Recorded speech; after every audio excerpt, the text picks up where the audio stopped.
একটা শিশু খাবার চায়, আর তার জবাব এসে পায় শুধু ধ্বংস আর লাশ। এই দৃশ্য দেখে তোমার চোখে পানি আসে না? এই শিশুটাকে দেখো, হয়তো মাত্র 6 বছরের। ওর কাছে আজ খাবার নেই, পানি নেই, পরিবার নেই।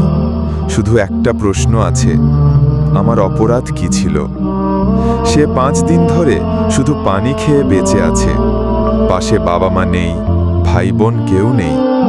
ধ্বংসস্তূপের মাঝে বসে সে কেবল তাকিয়ে আছে একটা রুটি কিংবা কারো সান্ত্বনার অপেক্ষায়। আর আমরা কি করছি? ফিলিস্তিনের শিশুরা খাবারের জন্য কি করছে তুমি জানো?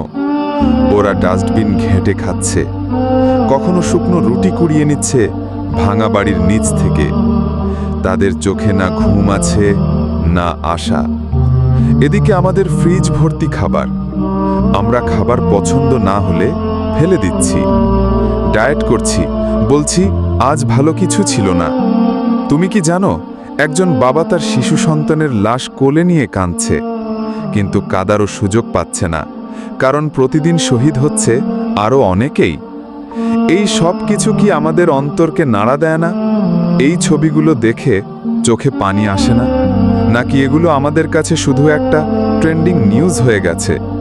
আল্লাহ সুবহানাহু ওয়া তাআলা বলেন, যে ব্যক্তি একটি প্রাণ রক্ষা করে সে যেন গোটা মানবজাতিকে রক্ষা করল। সূরা মাইদা 5:32। তাহলে বলো, তাদের জন্য তুমি কি করছো? তাদের প্রতি আমাদের কি কোনো দায়িত্ব নেই? নাকি আমরা ভাবছি এটা তো ওদের ব্যাপার, আমাদের নয়? একটা শিশু সেজদায় পড়ে কাঁদছে। সে বলে, হে আল্লাহ, আমাদের রক্ষা করো, আমরা ক্ষুধায় মরে যাচ্ছি। তুমি জানো এই দোয়া আকাশ কাঁপিয়ে তোলে।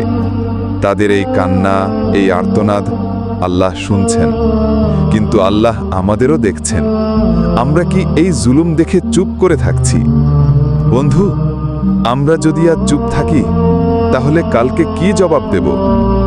ধনী মুসলিম রাষ্ট্রপ্রধানেরা বিলাসবহুল জীবন নিয়ে ব্যস্ত। তারা লক্ষ কোটি টাকার হোটেল, গাড়ি আর বিমানে ডুবে আছে, কিন্তু ফিলিস্তিনের শিশুদের জন্য একটি গ্লাস পানিও পাঠাচ্ছে না। আমরা কি শুধু ফেসবুকে পোস্ট করেই দায়িত্ব শেষ করছি, নাকি আমাদের অন্তরে সত্যিকারের ব্যথা জন্ম নিচ্ছে? আল্লাহ একদিন জিজ্ঞেস করবেন, তোমার ভাই যখন ক্ষুধায় কাঁদছিল তখন তুমি কি করেছিলে? এই প্রশ্নের জবাব কি আমরা প্রস্তুত রেখেছি? তুমি হয়তো যুদ্ধ করতে পারো না, তুমি হয়তো সাহায্য পাঠাতে পারো না, কিন্তু তুমি দোয়া করতে পারো, তুমি চেতনা জাগাতে পারো, তুমি অন্যদের এই অন্যায় সম্পর্কে সচেতন করতে পারো।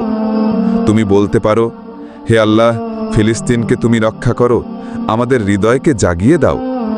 কিন্তু আমরা কিসে ব্যস্ত? সিরিজ, সিনেমা, খেলা, ফান, চ্যাট। উম্মা কাঁদছে আর আমরা হেসে যাচ্ছি। এটাই কি আমাদের ইসলাম? একদিন এই শিশুরা আল্লাহর কাছে সাক্ষী দেবে, হে আল্লাহ, যখন আমরা না খেয়ে কাঁদছিলাম তখন ওরা নীরব ছিল।